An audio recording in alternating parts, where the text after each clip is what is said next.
우리는 그 하나님이 인도를 항상 받아서 살기를 소망합니다. 그래서 우리는 교회에서 기도할 때나 또 누구를 축복할 때 하나님이 인도하심을 받기를 원합니다. 이런 말을 우리 잘 사용합니다. 틀린 말은 아니고 또 그런 기도나 축복을 또 많이 해야 됩니다. 그러나 여기에는 우리가 하나님 인도를 잘못 이해하는 부분도 포함되어 있다는 것을 인정하지 않으면 안 됩니다.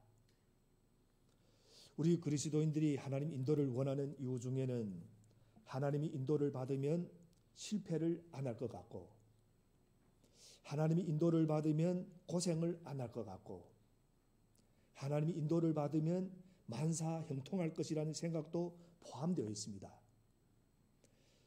하지만 하나님이 인도를 받은 구체적인 경험이 있는 우리 그리스도인들은 그런 생각이 실제로 경험해 본 하나님의 인도와 별로 일치하지 않는다는 사실을 우리가 발견하게 됩니다.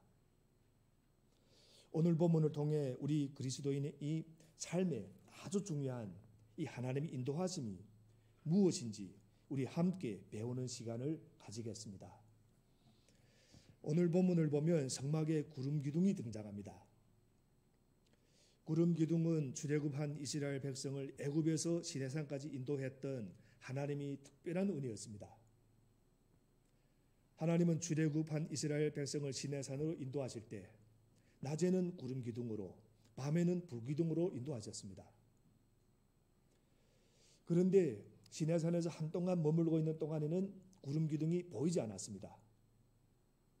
그러다가 이제 다시 시내산을 떠나 가나안 땅을 향해 진군하게 되니까 구름 기둥도 다시 나타났습니다. 구름 기둥을 쫓아서 애굽에서 시내산까지 따라왔던 이스라엘 백성으로서는 다시 나타난 구름 기둥을 보면서 어떤 생각을 했겠습니까? 출애굽 때와 마찬가지로 하나님께서 자기를 인도하신다는 확신을 가졌을 겁니다. 구름 기둥은 이스라엘 백성을 약속의 땅으로 인도하시겠다는 하나님의 약속이었기 때문에 이스라엘 백성은 이렇게 구름 기둥을 통해서 하나님의 인도를 받으면서 여호와 하나님의 명령을 따랐습니다. 실제로 이스라엘 백성은 구름 기둥이 성막에서 떠오르면 행진을 했고, 그러다가 구름 기둥이 머무는 곳에 또 진을 쳤습니다. 구름 기둥이 오랫동안 머물면 이스라엘 백성도 오랫동안 진을 쳤습니다. 구름 기둥을 따라 행진했고 구름 기둥을 따라 진을 치며 머물렀습니다. 시내산 언약 후 이스라엘 백성은 이제 하나님의 군대로 재편성되었고, 그래서 이스라엘 왕이신 하나님 명령대로 행진하고 하나님 명령대로 진을 쳤습니다. 그래서 오늘 말씀에는 이런 사실을 잘 보여주는 그 구절들이 나옵니다. 18절, 19절, 20절, 23절을 보면 6번에 걸쳐서 주님이 지시에 따라 이런 표현이 나옵니다. 또 같은 뜻을 가진 주님이 명령을 지켜라는 표현도 2번 나옵니다. 그만큼 길을 인도하는 구름 기둥을 보면서 이스라엘 백성은 하나님 명령에 철저하게 순종합니다. 하나님 백성은 이렇게 하나님 말씀에 순종해야 됩니다. 하나님이 백성이라고 하면서 하나님 말씀에 순종하지 않는다는 것은 있을 수 없는 일이고 있어서는 안 되는 일입니다. 그래서 그런 의미에서 오늘 본문의 핵심 개념은 하나님의 임재와 인도 그리고 백성의 순종이라고 할 수 있습니다. 여러분, 우리에게 필요한 2가지 믿음이 있습니다. 첫째는 하나님이 오늘도 우리와 함께 임재하고 계신다는 믿음. 이 믿음이 우리에게 필요합니다. 둘째는 하나님이 오늘도 우리를 인도해 주시고 계신다는 믿음. 로마서 8장 14절을 보면 이런 말씀이 있습니다. 하나님이 영으로 인도하심을 받는 사람은 누구나 다 하나님이 자녀입니다. 하나님께서는 이스라엘 백성이 출발하고 머무른 모든 과정에서 한순간 떠나지 않으시고 임재 동행하시고 그들을 인도하십니다. 그리고 이스라엘 백성은 철저하게 그 인도하심이 사인을 보고 순종하며 살아갔습니다. 그래서 이 2가지는 각각 구름이라는 단어와 주님이 지시에 따라 주님이 명령을 지켰다라는 반복되는 구절로 오늘 본문에서 강조되는 개념입니다. 이것이 하나님의 백성이 광야를 사는 방식이다. 이것은 옛날 이스라엘 백성의 이야기만 아니라 오늘 광야 같은 인생을 살아가는 우리들이 이야기이기도 합니다. 그럼 먼저 오늘 본문의 문맥을 좀 살펴보겠습니다. 오늘 본문은 출애굽기 제일 마지막 장인 40장 34절부터 38절과 연결되는 개념입니다. 출애굽기 40장 34절부터 38절을 보면 이런 말씀이 있습니다. 그때에 구름이 회막을 덮고 주님이 영광이 성막에 가득 찼다. 성막을 완성한 그 다음입니다. 모세는 회막에 구름이 머물고 주님이 영광이 성막에 가득 찼으므로 거기에 들어갈 수가 없었다. 이스라엘 자손은 구름이 성막에서 그치면 진을 거두어 가지고 떠났다. 그러나 구름이 그치지 않으면 그칠 때까지 떠나지 않았다. 그들이 길을 가는 동안에 낮에는 주님이 구름이 성막 위에 있고 밤에는 구름 가운데 불이 있어서 이스라엘 온 자손이 눈앞을 밝혀주었다. 이 성막이 완성된 후에 그 일들을 묘사하는 장면입니다. 먼저 구름이 회막 위에 덮였다. 그리고 하나님의 영광이 성막에 가득 찼다. 그래서 모세는 감히 회막에 들어갈 수가 없었다. 이런 표현들입니다. 사실 당시 모세나 이스라엘 백성들처럼 눈에 보이는 형식으로 하나님의 임재를 많이 경험한 사람들은 없습니다.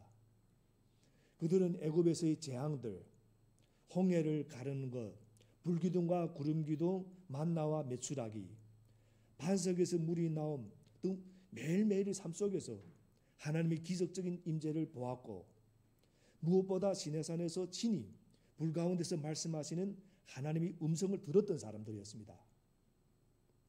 이제 성막 위에 덮인 구름이 떠오르게 되면 백성들은 텐트를 거두고 그 성막의 움직임을 따라서 하나님께서 명하신 순서와 질서를 따라 행진을 시작했습니다. 그리고 구름이 떠오르지 않으면 떠오를 때까지 그들은 텐트를 치고 머물렀습니다. 낮에는 구름이었지만 밤이면 그 구름 가운데로 타는 불이 있는 것을 모든 백성은 자기들 눈으로 보았던 겁니다. 이것을 오늘 민수기 본문은 이제 이스라엘 백성의 여정을 기술하기 전에 다시 한번 자세하게 설명해 주는 것이 오늘 본문의 내용입니다. 15절부터 17절 말씀 우리 다시 한번 함께 읽겠습니다. 15절 17절 말씀. 성막을 세우던 날 구름이 성막 곧 증거궤가 보관된 성막을 덮었다. 저녁에는 성막 위에 구름이 불처럼 보였으며 아침까지 그렇게 계속되었다. 그것은 늘 그러하였다. 구름이 성막을 덮고 있었으며 밤에는 그 구름이 불처럼 보였다. 그들이 성막 위로 거쳐 올라갔다면 이스라엘 자손은 그것을 보고 난 다음에 길을 떠났고 구름이 내려와 머물면 이스라엘 자손은 바로 그 자리에 진을 쳤다. 여기서 보면 구름 대한 개념이 나옵니다. 구름. 오늘 본문이 하나님의 임재와 인도를 강조하기 위해서 반복적으로 사용한 단어가 바로 구름이라는 단어입니다. 그리고 오늘 구름이라는 단어가 오늘 본문에만 12번 사용됩니다. 하나님은 원래 어떻습니까?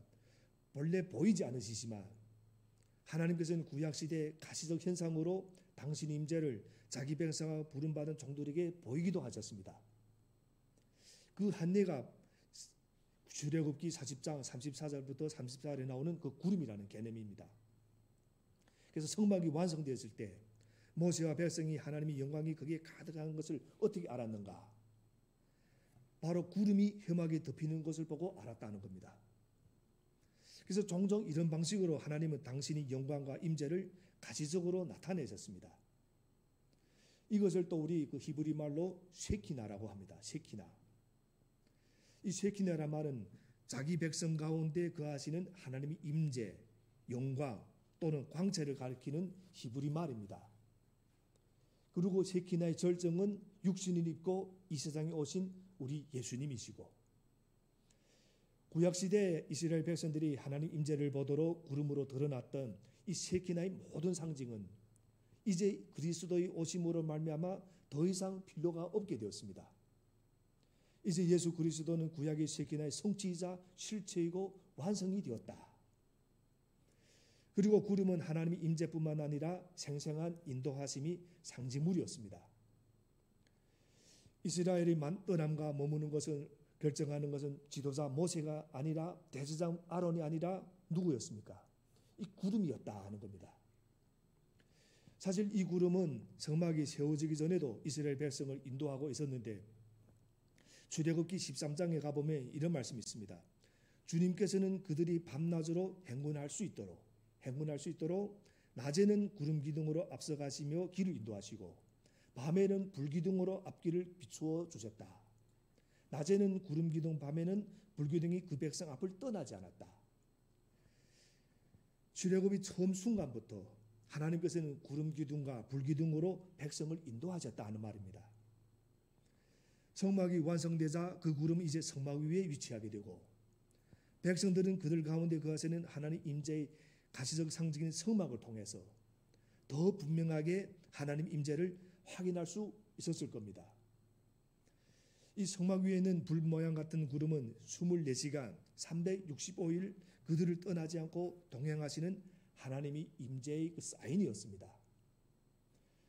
그리고 이제 이스라엘 백성들이 주님 명령을 어떻게 철저히 지켰는지 이 말씀 우리가 함께 살펴보겠습니다.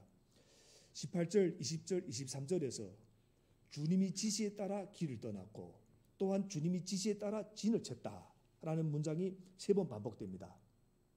18절과 23절 말씀 우리 함께 읽어보겠습니다. 18절, 23절 말씀, 먼저 18절 말씀을 우리 함께 읽어보겠습니다. 이스라엘 자손은 이렇게 주님이 지시에 따라 길을 떠났고 또한 주님이 지시에 따라 진을 쳤다. 구름이 성막 위에 머물러 있는 날 동안에는 진에 머물렀다. 그 다음 23절 함께 읽겠습니다. 이렇게 그들은 주님의 지시에 따라 진을 쳤고 주님이 지시에 따라 길을 떠났다. 그들은 주님께서 모세를 시켜 분부하신 대로 주님이 명령을 지켰다. 이스라엘 백성이 떠나고 머무는 것은 전적으로 하나님의 명령을 따르는 순종의 행위였습니다. 하나님께서 어떻게 명령하셨습니까? 별도의 말씀도 하셨지만 이 맥락에서 하나님이 구름을 통해 명령하셨습니다. 구름이 성막 위에서 떠오르면 그들은 출발하라는 하나님의 명령으로 듣고 텐트를 걷고 하나님께서 명하신 질서에 따라 출발을 시작했습니다. 또 구름이 성막 위에 머무르면 그들은 행진을 멈추고 진을 쳤습니다. 구름을 통해서 명령하시는 하나님을 그들은 보았다 하는 겁니다. 이스라엘 백성에게 요구되는 것은 지리 공부, 치밀한 계획, 심지어 전쟁 준비도 아니었다는 겁니다. 그들에게 요구되는 가장 중요하고 유일한 것은 무엇이었는가? 순종이었다 하는 겁니다. 그것은 또 절대 순종이었습니다. 그리고 이제 함께 광야 여정의 그 패턴을 우리 함께 살펴보겠습니다.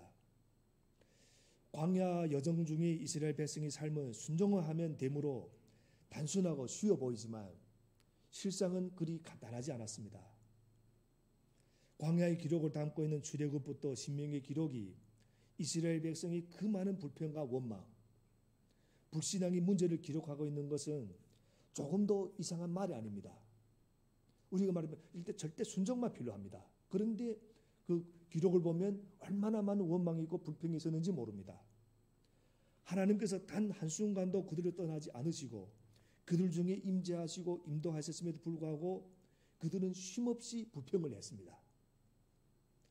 그럼 우리가 이런 것들을 보면서 이해가 안 될 수 있습니다. 하지만 그들의 삶과 오늘 우리 자신을 비교해 본다면 우리 또한 다르지 않는다는 것을 우리가 보게 됩니다. 광야를 살아가는 그들의 삶에서 우리가 보게 되는 3가지 특징이 있습니다. 그들은 이 3가지를 소유하지 못하고 여행을 떠났다. 첫째, 그들이 광야 여정에는 자기 일정표가 없었습니다. 그들은 자기들의 일정표를 가지고 있지 않았습니다. 여러분, 인간은 누구나 일정표를 가지고 싶어 합니다. 솔직하게 잘 짜인 일정표가 아니라더라도 일정을 알고 싶어 하는 것이 인간입니다. 미리 예측하고 예상하고 준비하고 싶어 하는 것은 인간이 가진 본능이라 하는 겁니다. 어디로 가든지 일정표를 자세하게 기록해서 놓는 것은 아주 당연한 일입니다. 하지만 이 광야를 지나는 이스라엘 백성에게는 무엇이 없었는가? 일정표가 없었다는 겁니다. 물론 하나님이 일정표를 알 수도 없었습니다. 그들은 그냥 하루하루를 살아가는 존재였지만 가나안 하나님께서 주실 유업의 땅에 대한 소망을 가지고 살아가는 존재였다는 겁니다. 일정표가 없이 가나안 땅을 가라. 거기는 꿀과 기름과 흐르는 땅이다. 그 소망을 가지고 지금 살아가는 일정을 가고 있는, 여행을 떠나고 있는 겁니다. 둘째는 이스라엘 백성의 광야 여정은 규칙적인 패턴이 없는 여정이었다는 겁니다. 이스라엘 백성의 광야 여정에는 규칙적인 패턴이 없었습니다. 우리는 어떻습니까? 아주 엄격하진 않더라도 어느 정도 규칙적인 것을 원하는 경향이 있습니다. 그래서 질서, 우리가 굉장히 강조합니다. 그래서 규칙적인 삶에서는 예측이 가능하기 때문에 결국 불규칙성은 우리 인간을 두렵게 합니다. 불규칙성. 어떤 일이 벌어질지 예측할 수 없는 삶은 기대가 되기보다는 두렵다 하는 겁니다. 왜 우리가 코로나를 두려워합니까? 이게 우리가 예측할 수 없으니까.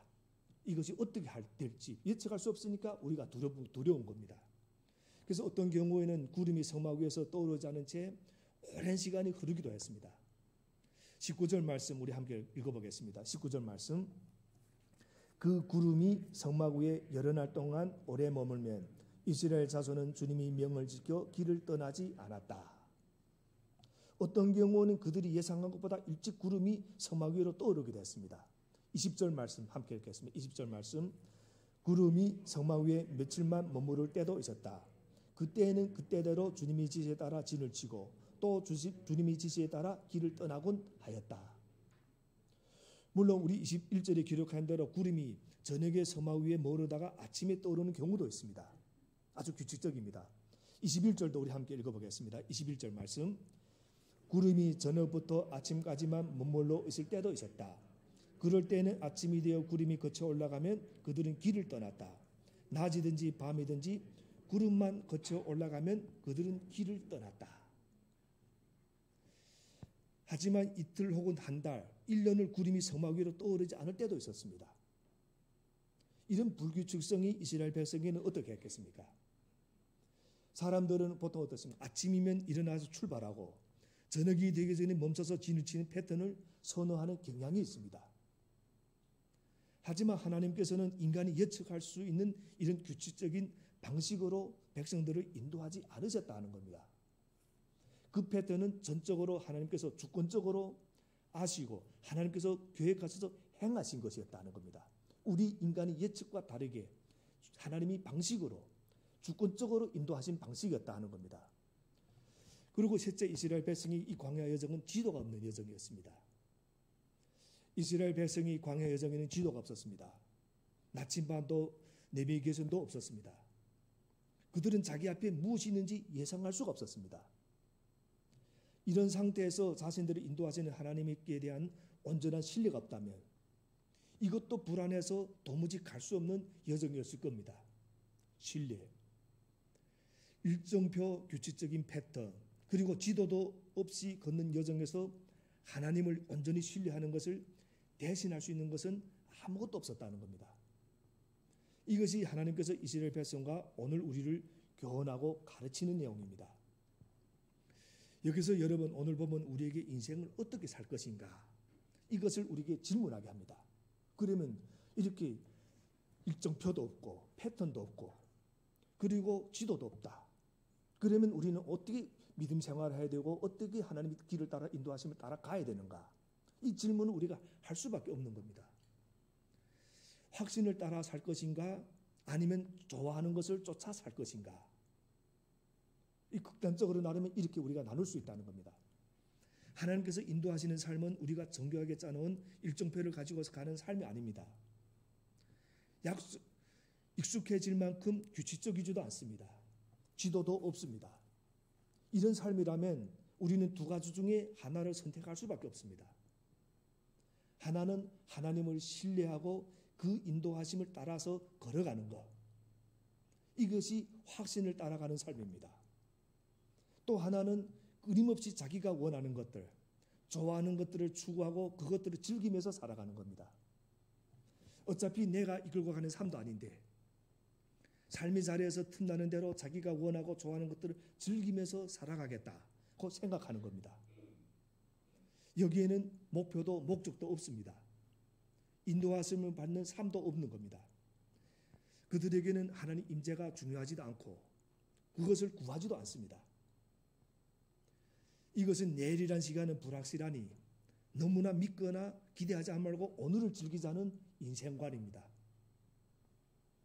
여기에 장래의 은혜와 장래의 은혜에 대한 그 기대도 없습니다. 여러분, 아무 진척도 없는 것 같아 보이는 삶이 오래되면 우리는 지칩니다. 사람이 자기 시간표에 따라 살고 싶은데 이것이 좌절되는 경험을 하게 될 때 쓴 마음이 생기고 좋아하는 것을 쫓아 사는 이런 식의 인생관을 가지기가 쉽다 하는 겁니다. 그래서 우리가 교회 생활을 하면서 우리가 믿는 사람, 믿지 않은 사람은 당연하고 믿는 사람들 가운데서도 이런 인생관을 가지고 교회 생활하는 분들도 있다는 겁니다.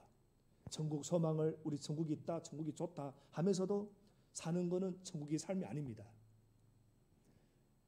어쩌면 우리는 광야 이스라엘 백성의 삶에서도 이런 면모들을 조금씩 다 볼 수가 있다는 겁니다. 그들은 놀랍게도 당장의 배부름, 당장의 그 입맛, 당장의 목마름, 당장의 편안함에 마치 목숨을 건 듯이 행동하고 말합니다. 만나가 맛이 없고 질렸다고 불평하고 고기가 먹고 싶다고 불평합니다. 물이 없어서 죽겠다고 모세를 죽이기까지 하겠다고. 눈에 보이는 하나님을 만들어내라고 금송아지를 만들어 섬기기도 하고. 이것들은 다 자기들이 좋아하는 것, 감각을 따라 사는 사람들이 삶의 특징이라 하는 겁니다. 여기에는 원칙도 없고 그때그때 좋은 것이 좋은 것일 뿐. 그럼 이런 삶에 결례된 것이 무엇인지 아십니까? 바로 확신입니다.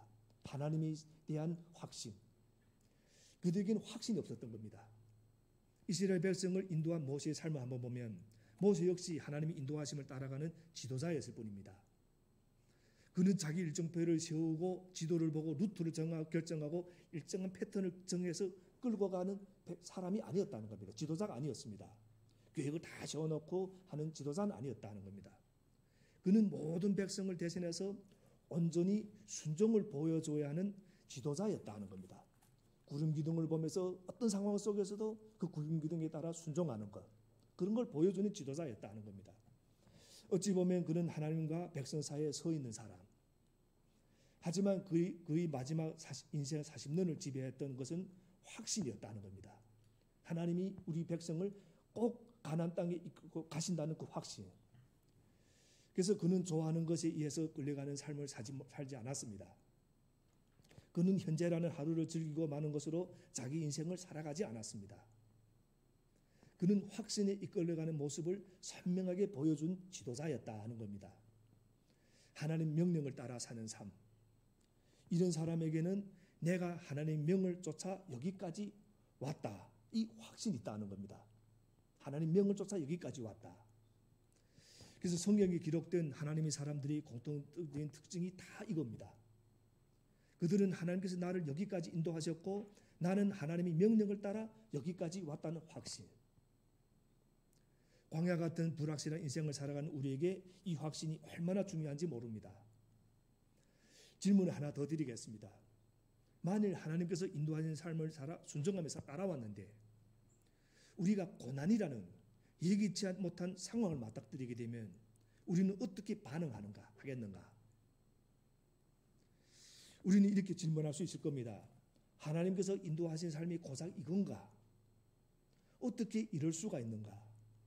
나는 하나님 인도를 따라서 여기까지 왔는데 어떻게 하나님께 내게 이럴 수가 있는가? 이런 질문들이 꼬리를 물고 일어날 수 있습니다. 그러나 참된 믿음은 이때 작동하기 시작한다는 겁니다. 하나님께서 나를 여기까지 인도하신 것이 확실하고 내가 고난이라는 상황 가운데 있다면 이 고난에는 필시 하나님의 선하신 뜻이 감춰져 있음이 분명하다. 나는 그것을 기대한다. 바로 이런 것이 하나님의 경건한 백성들이 자기들의 삶에서 만나게 되는 고난에 대하여 취했던 태도였다는 겁니다. 성경의 모든 인물들 그렇게 했습니다. 이것이 확신에 이끌려가는 삶이었습니다. 사도 바울의 삶이었고, 그래서 이 삶은 전적으로 하나님의 선하심을 인정하고 알고 맛보고 하나님의 인도하심을 따라가는 삶입니다. 내 패턴을 고집하는 것이 아니라 하나님 패턴에 내 삶을 맡기는 것. 여러분, 우리 모두 자기 자신에게 닥친 어떤 상황 속에서도 그 상황보다 높이 계시고 우리를 보호하시고 인도하시는 그 하나님을 신뢰하시기 바랍니다. 만일 우리가 그렇게 하지 않는다면 우리 삶은 한없이 피곤하고 공고함을 면할 수가 없을 겁니다. 교회 생활을 하면서도 기쁨이 없습니다. 항상 마음이 불안하고 염려가 많고, 인생의 주권을 온전히 하나님께 맡긴 삶은 염려로부터 해방된 삶이라 하는 겁니다. 염려는 다 주께 맡기라고 하신 말씀, 자기가 해야 할 것이 아닌 줄을 우리가 알기 때문에 염려하는 대부분을 보면 내가 할 수 있는 게 없습니다, 거의. 그런데 우리가 그걸 염려하고 있는 겁니다. 이것이 하나님의 백성이 사는 방식이라 하는 겁니다. 주님께 맡기는 것. 하나님께서 믿음으로 그리고 확신으로 살게 하시려고 하나님만이 하실 수 있는 독특한 방식으로 자기 백성을 인도하여 주셨습니다. 사도 바울은 이 확신을 따라 사는 그리스도인이 영광스러운 삶을 이렇게 로마서에서 고백합니다. 로마서 8장 35절부터 39절의 말씀을 제가 읽고 오늘 말씀을 마치겠습니다. 로마서 8장 35절부터 39절의 말씀입니다. 누가 우리를 그리스도의 사랑에서 끊을 수 있겠습니까? 환난입니까? 공고입니까? 박해입니까? 굶주림입니까? 헐벗음입니까? 위협입니까? 또는 칼입니까? 성경에 기록한 바 우리는 종일 주님을 위하여 죽임을 당합니다. 우리는 도살당할 양과 같이 여김을 받았습니다. 한 것과 같습니다. 그러나 우리는 이 모든 일에서 우리를 사랑하여 주신 그분을 힘입어서 이기고도 남습니다. 나는 확신합니다. 죽음도 삶도 천사들도 권세자들도 현재 일도 장래 일도 능력도 높음도 깊음도 그 밖에 어떤 피조물도 우리를 우리 주 예수 그리스도 안에 있는 하나님의 사랑에서 끊을 수 없습니다. 그렇습니다. 이 하나님의 사랑 안에, 사도 바울이 고백한 이 사랑 안에 우리 고배동부교의 모든 성도님들이 거할 수 있게 되기를 주님의 이름으로 축복합니다.